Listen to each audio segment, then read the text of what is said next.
Well, hello everyone. Welcome back to another episode of Espresso with Matt. I am here. I am thrilled to have Walter on the show here. Been someone I've been following for months. Walter, the Dutch mentor, has joined Espresso with Matt today. Excited about this episode. Walter, thank you so much for joining. How are you doing today? Good morning, Matt, and it's a great pleasure to be here with you. I've been watching you from afar, and we have met a couple times in person. You bring great energy, good information, and it's a joy to join you in conversation today. Um, I brought my double espresso, uh, and start sipping on it as the show proceeds. But listen, I think you and the audience will give us plenty of energy that we don't even need the espresso to make this a good show for everybody to listen to. Well, I will say this first of all, thank you for bringing me espresso because I'm not sure if you've seen some of my summary shows. I had about 20 episodes before someone actually brought espresso. I had green tea, hot chocolate, everything you could think of. So finally, a man who knows his coffee. I appreciate that. I got the double espresso too. I'm still looking for Cheers. the coffee sponsorship. That's my next goal. Maybe I'll be the Maxwell Health guy or the espresso guy. I actually, real quick on a complete tangent. I saw Starbucks is offering this job now. It's for two people to travel the world and blog their experience for the entire year, just going and drinking coffee around the world. So I did put my application in that for that. I'm not sure how my wife feels about that, my kid feels about that, but like I'm like, if I could travel the world drinking coffee and blog about it, I gotta do that. Listen, if So you need a partner in crime, by all means, sign me up. We'll yeah, keep the wife at home, and I'll keep you entertained. yeah, that'd be great. I think Sounds like a plan to me. I'm only kidding, Jessica. This is all for entertainment purposes. But Walter, thank you so much for joining me. You're I welcome. really do appreciate it. So I really want to dig in. There's so much to talk with you about, and I look at your LinkedIn profile. I mean, there's just so much great content you put out, and such great energy you have. But just for everyone out there, can you just kind of take us a little bit of a kind of a tour of your career? It just has some great, really high points on. Can you talk a little bit about that? Sure, of course. I mean, I would take it all the way back, like typical confused teenager living in Holland, riding my bicycle 6 miles to 6 miles back and forth to school, really not knowing what I wanted to do. And then an accident happened in front of me. An older farmer crossed the road on his bicycle, got hit by a car. I was first on scene, and he laid in my arms dying. And I felt completely helpless. I felt like, oh my God, I said, what can I do? And that's when the epiphany struck me to say, you know what, my calling is to help people. And every day from that point forward, I chased ambulances, police cars, fire department, helicopters, and airplanes in order to figure out what it is that I really wanted to do. And that led me to a very good career as soon as I moved to America in 1988 into healthcare. I worked as a paramedic for over 30 years. I flew as a medevac, flight medic for over 5 years, nearly 500 missions. I'm a fixed wing pilot. I'm currently a certified flight instructor as a helicopter.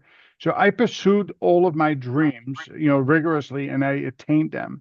But in the middle of that, I said, I've always been an individual contributor, but I think that I can have a larger impact. So as I got older and I had more kids, and I needed to think about how can I generate more income for the family, I went back to school and got my bachelor's, my master's, became a fellow at the American College of Healthcare Executives, and landed a job in New York City as a healthcare executive.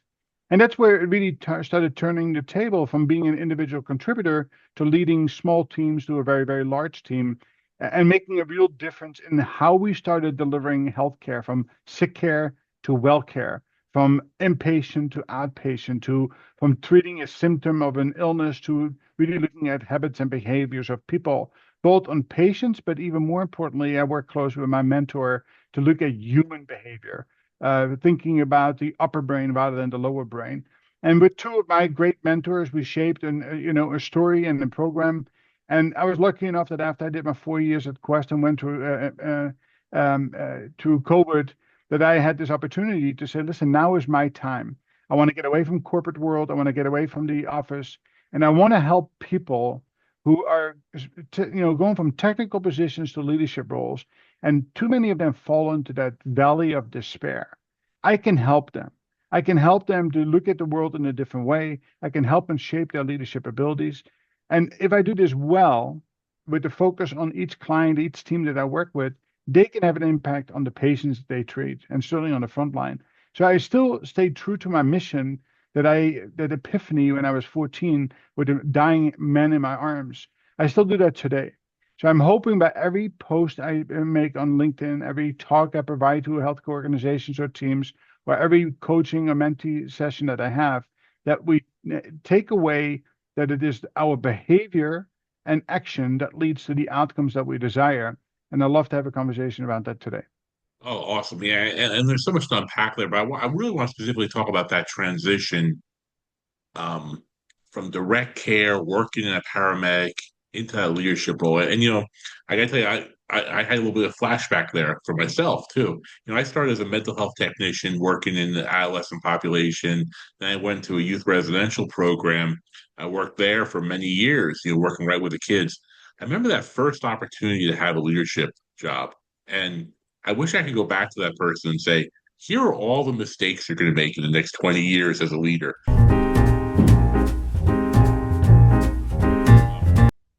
So many leaders do that great job in a clinical role, direct service role, and get promoted because they do wonderful there, and then just realize that, who moved my cheese? What happened here? How is this all different?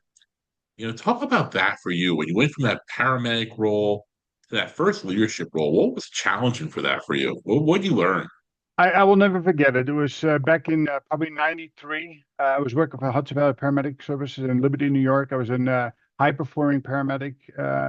I knew my stuff, and I'm proud to say so. Worked hard to get there, and always, even today, I would try to work harder to get smarter, and how can I provide better care. But that was recognized by my supervisor at that time, my director at Horton, and he gave me the first opportunity to go from being a paramedic to becoming a leader, being a supervisor of a group of, 10 or 12, other paramedics and EMTs. Now, interesting enough is you get thrown into the wolves, right? You go into that valley of despair. Well, now I also have to direct others. And the whole word about I'm now directing is so, misplaced because we don't direct anybody. We need to learn how to lead with compassion and empathy and how we can lead through vision and clarity and communication. And of course, I didn't have those skills. So I had to learn that the hard way. Now, interesting enough is that, we go from doing to leading. And, although my example in Ed Horton was phenomenal, he was a busy guy and covering many offices. He was not able to mentor me and coach me. And again, that's where we fall short in our companies. And we forget that 90% of the front line reports to the middle manager. That middle manager is likely a person who is technically sound, high performing, and gets promoted. And then we give them the least amount of attention as they go through their initial growth period. And we wonder why they don't all become high performing managers and leaders in the organization. So that was one of the keys that I learned early on, is that I needed to go out and seek help. And that is very difficult. And I'll tell you, in my business today, women are much better at reaching out to me and signing up for a mentorship because they see that they are willing to admit that they need help. Men tend to be more difficult because our egos get into the way. I have to go ask for help. Here I'm this alpha, I have all this education, I know what to do. And we fall short. We're actually really doing ourselves a disfavor. And that's really what I learned early on, and that stayed true throughout my entire career. Well, I love that valley of despair comment. The one of the metaphors I used to use a lot was it's kind of like you go to high school for the first time when you with that leader. You're not sure what table to sit at anymore, right? You go from having a whole bunch of peers, now you're a different group, but you don't really fit into that senior leadership group. You don't fit with your peers anymore because now you're their leader. It's a little bit of a lonely spot, until you kind of figure that comfort zone of where to go. And really is different that first day. And it's interesting because so many of the skills you have that make you a great paramedic, that made me a great mental health technician, residential counselor, some of those skills are great for leadership. Some of them you have to kind of suppress a little bit, and be able to delegate more. You have to be able to build other people, not always have the answer. And I always think that mistake that people make in that first year of leadership is they take on too much. They try to do everything themselves. They try to sometimes set norms for people that really weren't there. Try to change the culture overnight. And I think as you learn more, it's really about developing other people and growing. I want to talk a little bit for a second. We'll ask a few questions about this, but you hit a nerve there about men not asking for help. And I remember the first time I got a coach. I just got promoted to director of HR.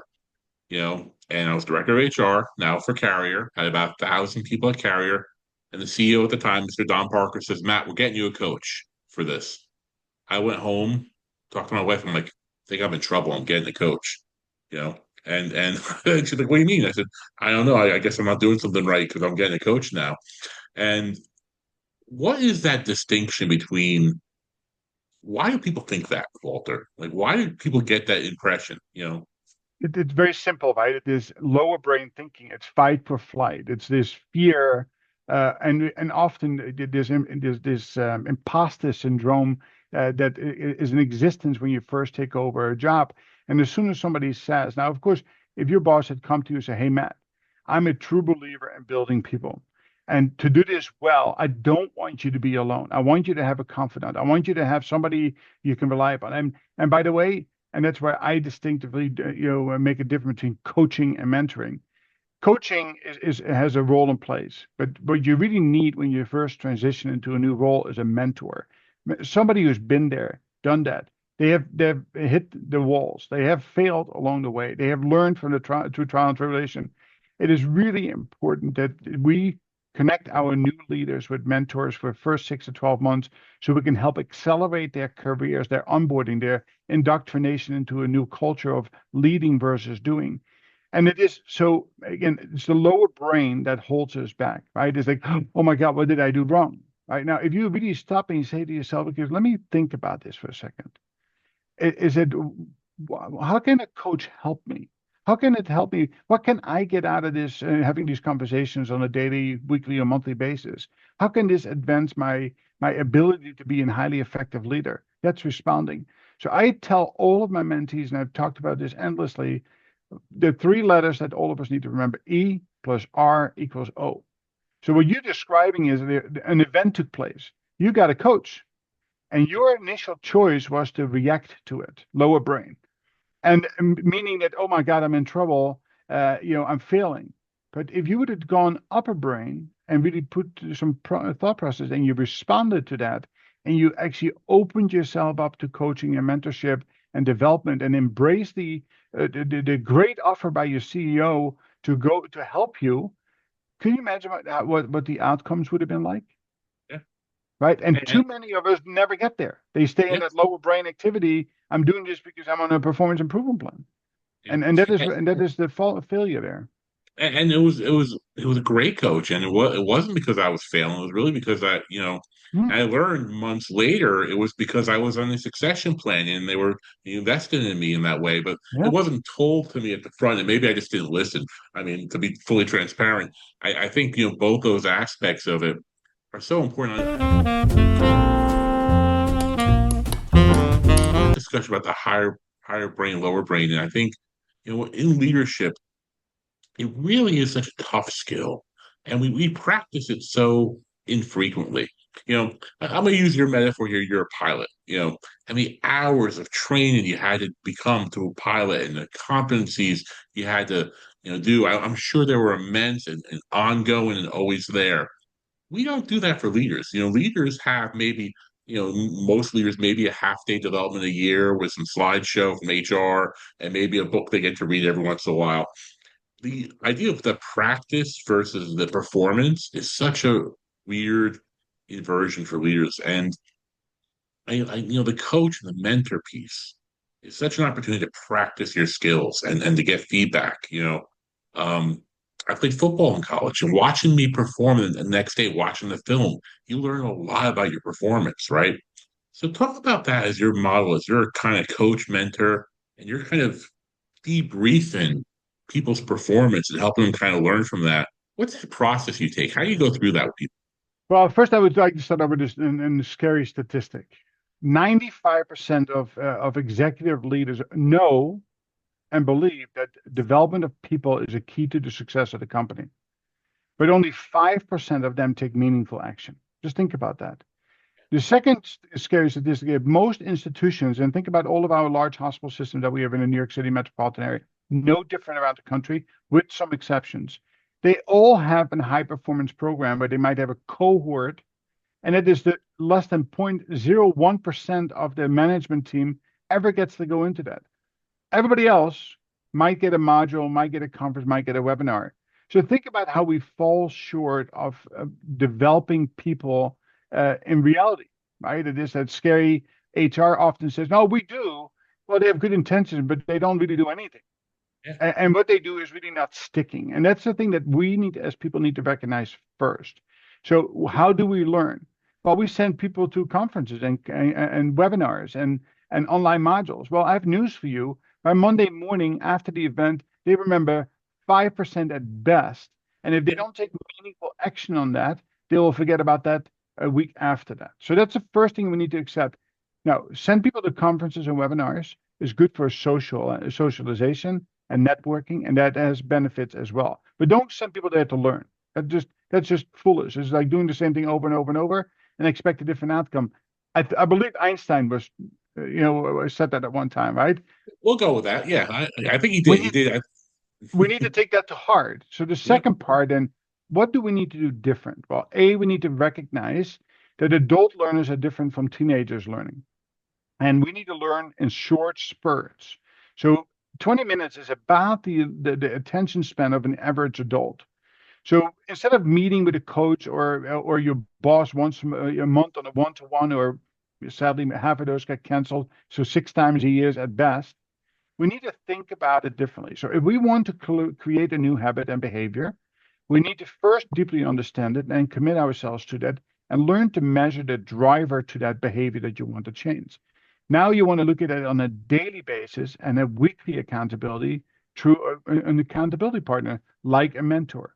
And that is really where the real change can take place. So, for example, I wanted to learn how to fly a helicopter. And if one of the things that most people fail to, and that's the reason why they come and they go, is they don't get to hover. They don't learn how to hover effectively within the first few hours. It's an unreasonable expectation. But if you keep coming back and you practice and you practice and you practice, you review and you get feedback and you practice and you practice, most people by 10 hours of flight time can hover a helicopter.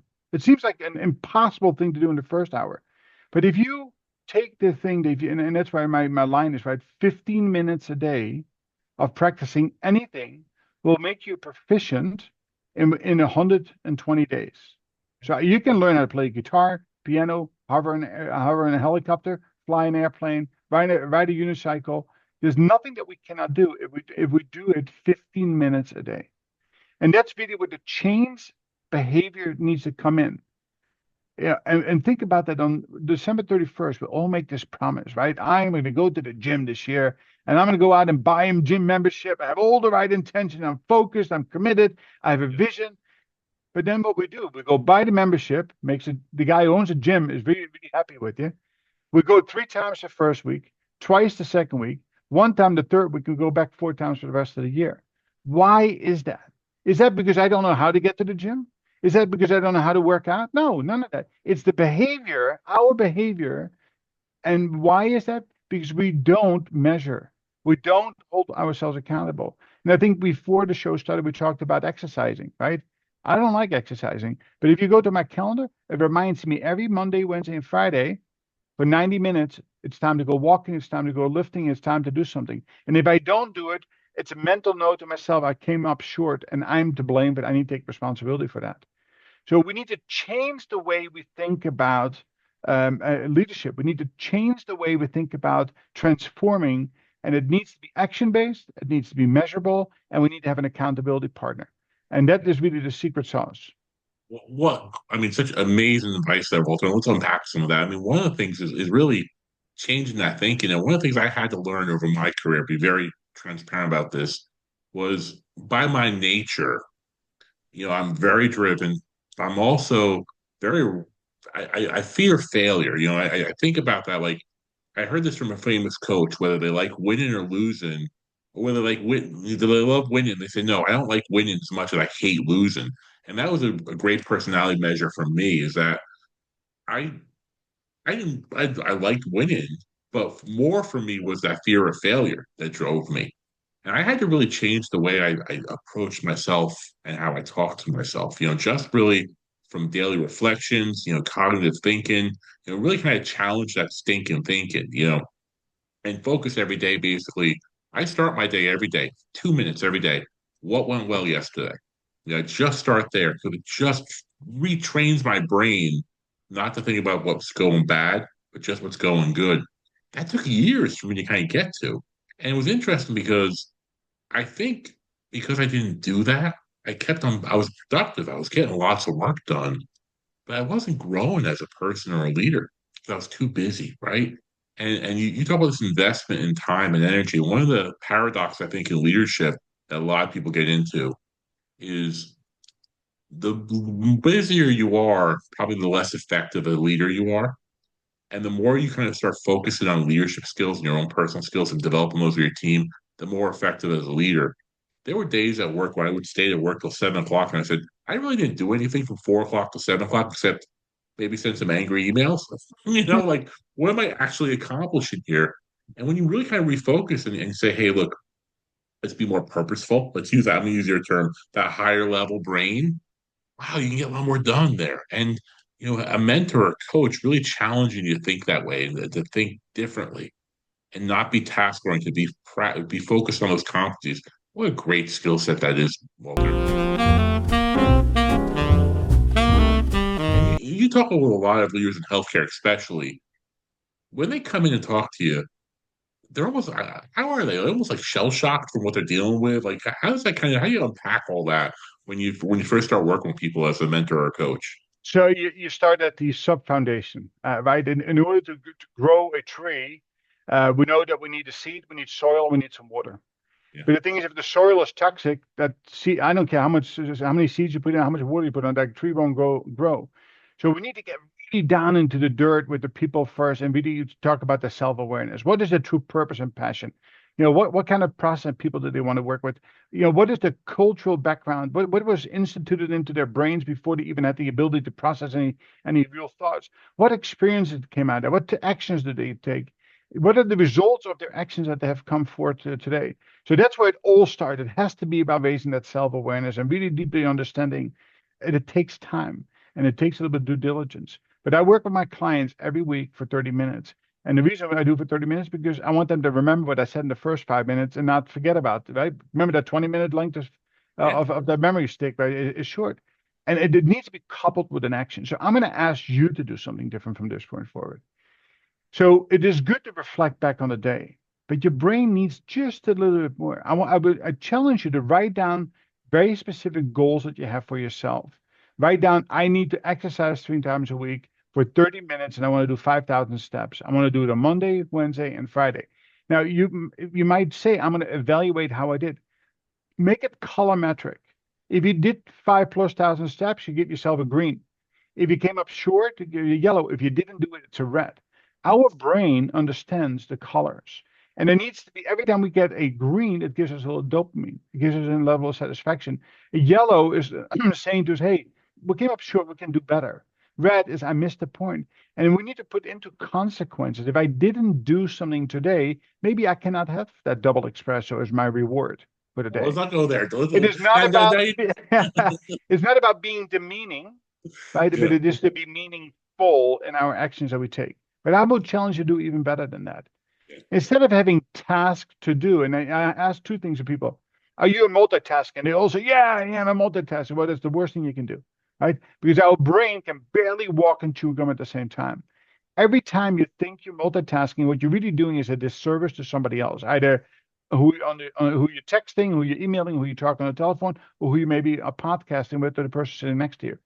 Having focused attention and being meaningfully present is the key. Now, how do I get the work done? Well, in the morning, you need to relentlessly prioritize your work. So when I ask the people, do you have a to-do list? Everybody says yes. Well, take that to-do list and throw it out. Make a priority list because the secret is that not everything that you do is weighted equally. Yeah. If you learn to tackle the thing that matters most first, you'll get a lot more done. And the second secret is in an 8-hour day, there's a period of time you do your best work. Identify when that period is, and that's not for 8 hours, or not even for 6 hours. It's usually about an hour and a half, 90-minute window. Do your most difficult, most meaningful work during that period of time. Block it on your calendar so you can do that every single day. It is amazing how much work you can get done. And the third secret, Matt, is to remove the noise. We are being disrupted in our work all of the time. Every single disruption requires you at least 10 to 21 minutes to regain the same level of concentration to get the job done. Think about that. So if you stop, you focus and meaningfully present, you prioritize, and you remove the noise, you'll see amazing how you can cut that 50-hour work week down to 32-hour work week. Well, I wish I had this conversation 15 years ago. And I'm still evolving on this, and such a great point. A few things. I tried many different to-do lists and everything. I ended up landing on just a yellow piece of paper, which works best for me. But you hit on some really great things. First of all, one of the things I do, I have a timer in my office or by my desk. I use it constantly, where I say I'm gonna work on this for 15 minutes, and that's the only thing I'm gonna work on.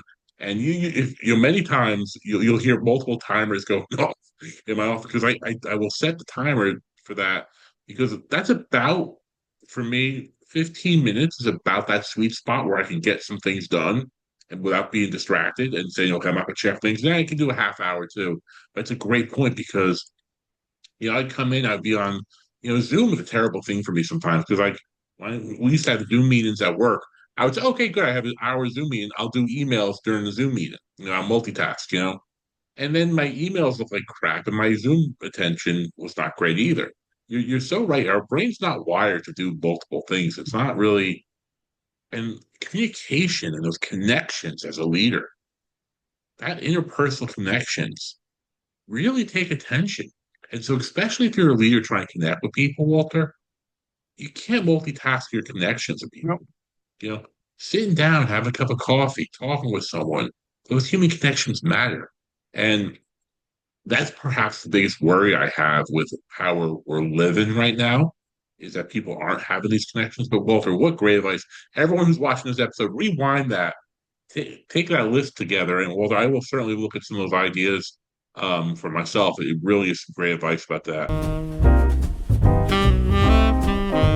All right, so we've covered everything from becoming a pilot to growing as a leader to coach and mentorship, all these things.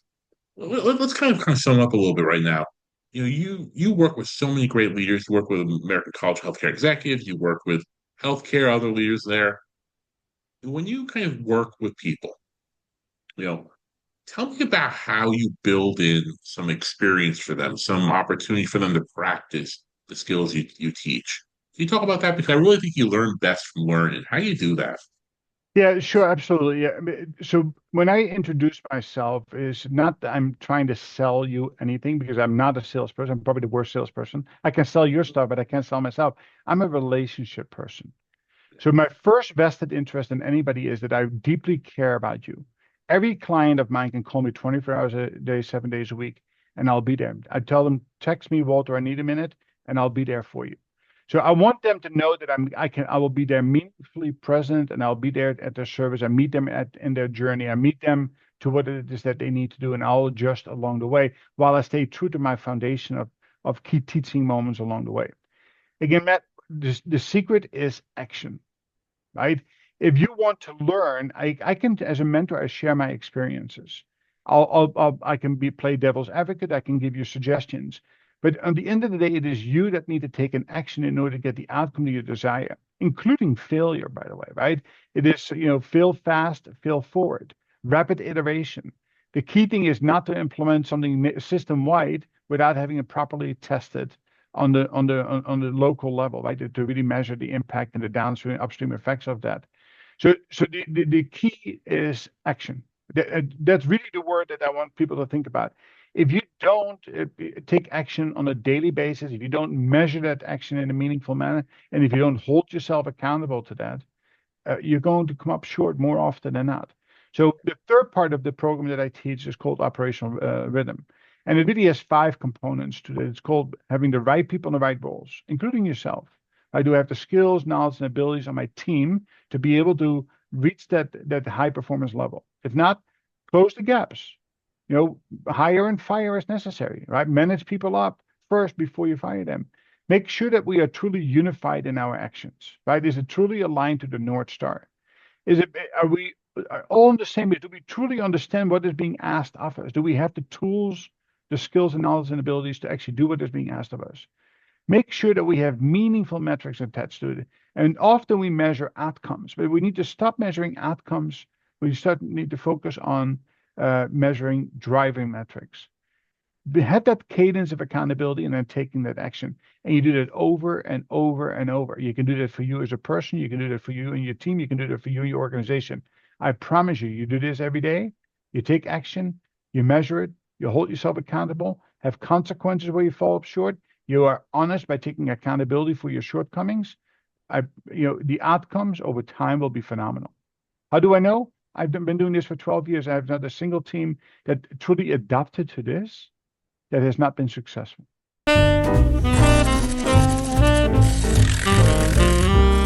And so everyone out there, if you want to take some action right now, you want to look at Walter. Walter, how do they get in contact with you right now if they want to talk to you a little bit further about some of your ideas and your training? So the first place I would tell you to go to my LinkedIn account and follow me there, because I post on a daily basis nuggets of information at least once or twice a day that will challenge your thinking and gives you some information, right? Drip coffee, right? Drip, drip, drip. That's the best way to learn. Too much at one time is like drinking from a fire hydrant. No different from what we just did, right? I gave lots of things. It's too much. Go back and watch it a few times, break it down to smaller segments. The second thing is you can go to my website at thedutchmentor.com, book a free strategy call with me. On my website, there's lots of other information. From there, you can go to my YouTube channel, my Instagram channel, my Facebook channel. Again, lots of free information there. You can go to Amazon and go. I have 9 books that I have published. Go peruse them and see which one is the right one for you. And again, if you have any questions, reach out to me. I'd love to have a conversation. I'd love to, and I give anybody 30 minutes. Again, if I'm right for you as a mentor, you can buy into it. I will say that I offer a special right now for only $3.99 per month.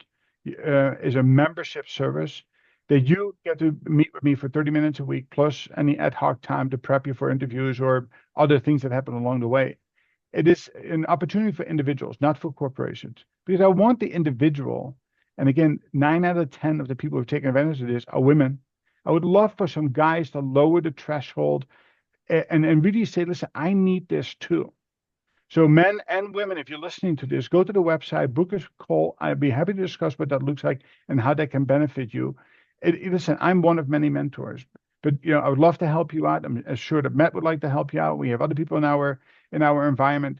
It is for you to take an action to actually do it. Stop talking about it. Stop depending on your employer to do it for you. Making a small investment in time and money in yourself, the cost of a cup of coffee per day. It is amazing what can happen to you in your career, and you'll be a happier person because of it.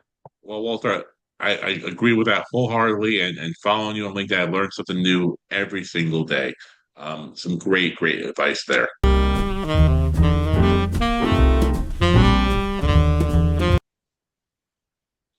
So, Walter, thank you for a great discussion today. Lots of really great information, a lot to unpack here.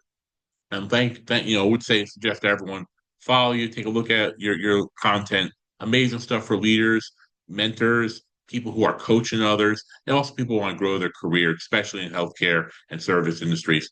Great information. But now we're going to get to our favorite part of the day, our espresso round of questions. First question I have, Walter, what is the best piece of advice you ever got over a cup of coffee? I think the single best advice is to learn to relate to people and not compare yourself to others. I think really let that sink in. If you learn to relate to others, the people who work with you, for you, or you work for, it really helps you identify that we're more alike than we are not. But we also can learn to appreciate our differences. It is when we learn to appreciate our differences, we can really elevate our performance. Because we don't all need to be equally strong at the same things. And once we get that, we can get that right people around the table. And it is amazing what you can accomplish. Absolutely. And that relating to others, I think is part of that fun of being a leader. I think one of the things I've always embraced as a leader is that I get to talk to people. I get to learn about people. I get to help them on their journey. So a lot of fun there. And I would say really embrace that part of that role you get to be in. Um, there's a lot of leaders, a lot of leaders watch this show. If you had a cup of coffee with a leader right now and you give them a piece of advice over a cup of coffee, what advice are you giving them? Well, I will refer back to the percentage that I talked about in the show itself, that 95% of leaders believe in development of people, but only 5% of them take meaningful action. I beg of you to look at it from a different perspective. I love your programs that you have for your top 1%, but we need to pay attention to those who serve the front line. 90% of your front line reports to the middle manager. Attach your middle managers, especially the new ones, or to a coach and mentor, either internally, externally, to people like myself. Make that commitment. I promise you, the return on investment will be tenfold. Just think about the dollars you will save in turnover, unnecessary turnover that takes place in organizations. That alone will pay any cost associated with getting a coach and mentor for your middle management teams. And it's such an important point, and it's curious to me how come so many organizations miss that.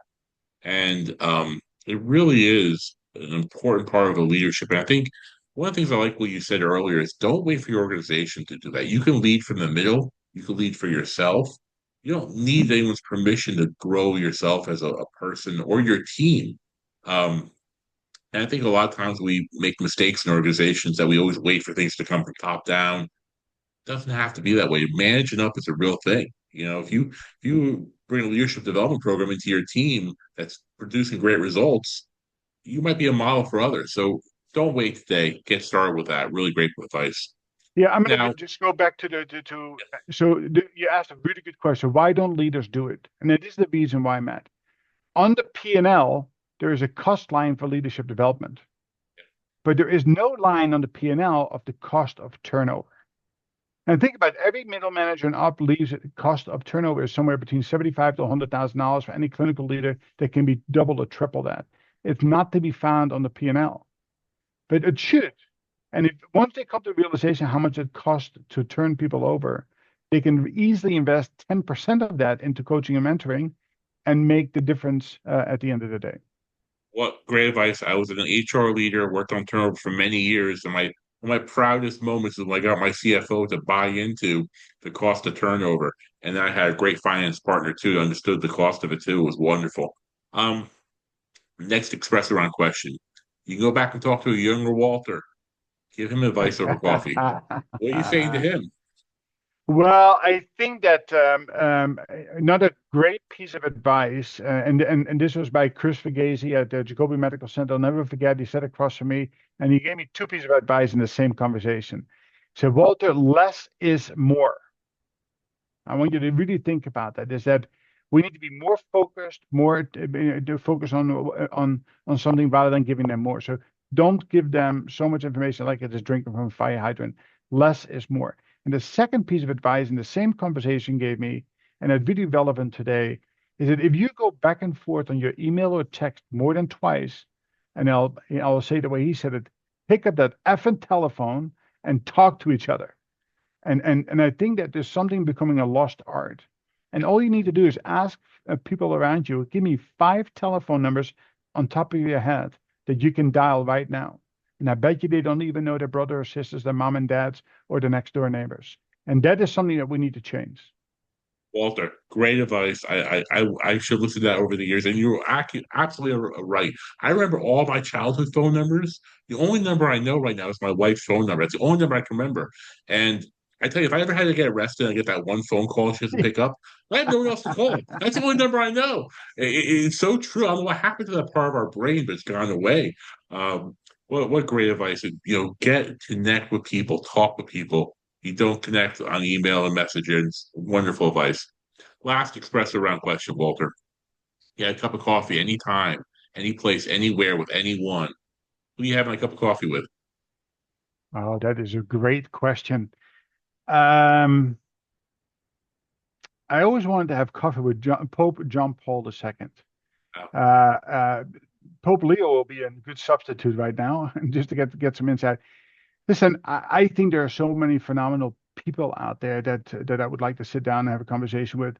Today, top of my list because it really crosses over everything that I believe in, from rapid iteration to innovation to growth mindset to taking real chances. To somebody, what looking fear straight into the face. I would love to have a cup of coffee with Elon Musk. It would be a very interesting conversation. And Yes. quite a few people have actually brought him up as someone to talk to. I find him fascinating on many different fronts.